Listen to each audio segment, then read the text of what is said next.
Konnichiwa. This is Taro from Kodama Koi Farm. Let's talk about spring preparation. Spring is a very exciting moment for all of us, all the koi lovers, because our koi start waking up, start swimming slowly, and start asking for the food. At the same time, spring is very dangerous time of the year because after long fasting season, koi is very weak and vulnerable. So if we can start spring right, we can have a wonderful rest of the season. There are 5 things that you have to remember for spring preparation. 1. Monitor your water temperature. 2. Check your filter. 3. Treat the entire pond. 4. Add beneficial bacteria. 5. Feed slow. Let's talk about water temperature. Water temperature is going to determine what we're going to do for our koi and for our ponds. Water temperature is very simple but very important number that we need to keep checking because koi is cold-blooded. They can't really control their body temperature. It's the water, it's the environment that controls the body temperature. If the body temperature is low, they cannot really digest whatever they're eating. Next, let's talk about check your filter. If you live in the area where it snows and you have to kind of disconnect all the filters and the pumps before the winter comes, make sure that you check inside the filters. Make sure that your filter is clean, there is no waste in your filter before you reconnect all the plumbings. If you don't, and if you just run the pump without checking on it, all the dirty waste is going to go back to your pond and it's going to pollute your koi pond. And the polluted koi pond, polluted water is going to affect the health of your koi. Step 3 is to treat our pond.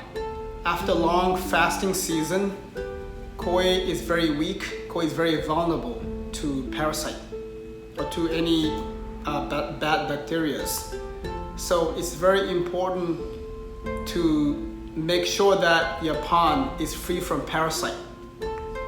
Once the water temperature hits like 50 to 55 degrees, you can use Koi Prazi for flukes and Proform C, Terminate, X, there are different products to treat other type of parasite. So this is a very important step. So please remember, even before you start feeding them, make sure you treat your whole pond. 4. Let's add beneficial bacteria. Your pond has been down for a long time. So it's very important to make sure that your nitrogen cycle is up and running.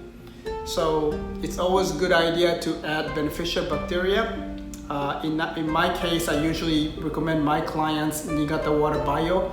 That's a beneficial bacteria. That's probably the only beneficial bacteria product from Japan. And that way you can reboost your nitrogen cycle. Also, if you can, use Koizyme as well. It's not really a beneficial bacteria.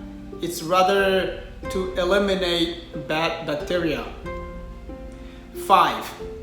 Feed slow. I know your koi is asking for the food. You're so tempted to feed your koi, but please wait. Their system is not really up and running yet, so we have to start with a very digestible food, such as mandafu. This is like a 98, almost 99% digestion rate. So when the water temperature is 45 to 50, you can start feeding mandafu little by little, maybe once a day, so that they have something to nibble on. And then once it gets to a 55, you can start feeding like all season pellet, like Kodama Koi Food all season. But be careful with the frequency. On my website, there is a feeding chart depending on water temperature, how many times you have to feed. Check the chart of the food feeding guide so that you can feed them properly. Now, we just covered 5 things that we have to remember for spring preparation. 1. Monitor your water temperature. 2. Check your filter. 3. Treat the whole pond. 4. Add beneficial bacteria. And 5. Feed slow. Now you got it? You're gonna have a wonderful rest of the season.